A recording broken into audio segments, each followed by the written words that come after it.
कोलकाता के भवानीपुर में चक्रबेड़िया दुर्गोत्सव कमेटी ने इस बार ऐसा पंडाल बनाया है जो पूरा का पूरा इको फ्रेंडली प्रोडक्ट से बना है और जो सामग्री का इस्तेमाल किया गया है उसका भी मुजाहरा पेश किया गया है। यहाँ पर आप देख सकते हैं ये मिट्टी के सिरेमिक बॉल्स हैं, इनका इस्तेमाल हुआ है पंडाल बनाने में, और फूस है, इनका इस्तेमाल हुआ है। साथ ही जो मूर्ति बनाई गई है वो कॉपर की मूर्ति बनाई गई है, उसका भी नमूना यहाँ पर पेश किया गया है। अब हम आपको पंडाल दिखाते हैं, कितना सुंदर, खूबसूरत और बेहद जो कलाकृति है उसका एक बेहतरीन नमूना यहाँ पर पेश किया गया है। ये जो चित्र आकृति आप देख रहे हैं ये द्रौपदी का चेहरा है, जो भरी सभा में जिसे लांछित और प्रताड़ित होना पड़ा था, उसके बाद उसके जो बाल हैं वो खुले हुए हैं और उसी बाल को पूरे पंडाल के तौर पर पेश किया गया है। फूस के जो बालों की आकृति दी गई है वो मंदिर तक जा रही है, मुख्य पंडाल तक जा रही है और ये दर्शाया गया है कि जो नारी है भारतवर्ष में, चाहे वो आदिशक्ति नारी ही माना जाता है, नारी को ही माना जाता है, लेकिन हमारे देश में नारी को सिर्फ भोग वस्तु के तौर पर ही समझा जाता है। उससे बाहर निकलने की ज़रूरत है, चाहे वो द्रौपदी हो, चाहे वो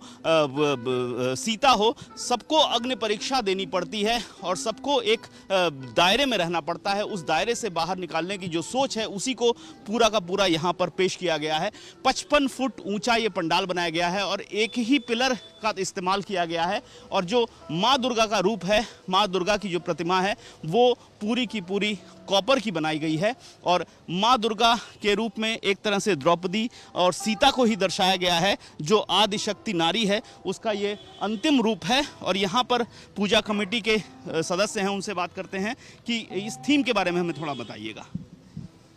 नमस्कार।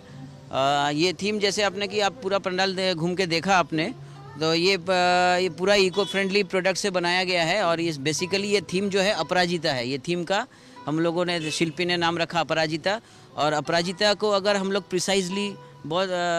परिभाषित करें तो ये है कि अनादिकाल से नारी जो मतलब लांछित होते आई है, अत्याचारित होते आई है, अपने अस्तित्व की रक्षा के लिए क्षण क्षण नारी को अग्नि परीक्षा से गुजरना पड़ा है अपने आप को साबित करने के लिए। तो जैसे यहाँ पे आप ये प्रतिकृति देख सकते हैं, ये मूर्ति जो है वो द्रौपदी की है और ये देखिए ये चौसर का भी जो खेल यहाँ पे हम लोगों ने दिखाने की कोशिश की है कि ये चौसर के माध्यम से भी महाभारत काल से नारी द्रौपदी को भी जिस अग्नि परीक्षा से गुजरना पड़ा, अपने सतीत्व, अपने नारीत्व के लिए जिस तरह से उसको अग्नि परीक्षा से गुजरना पड़ा, तो एक आक्रोश, एक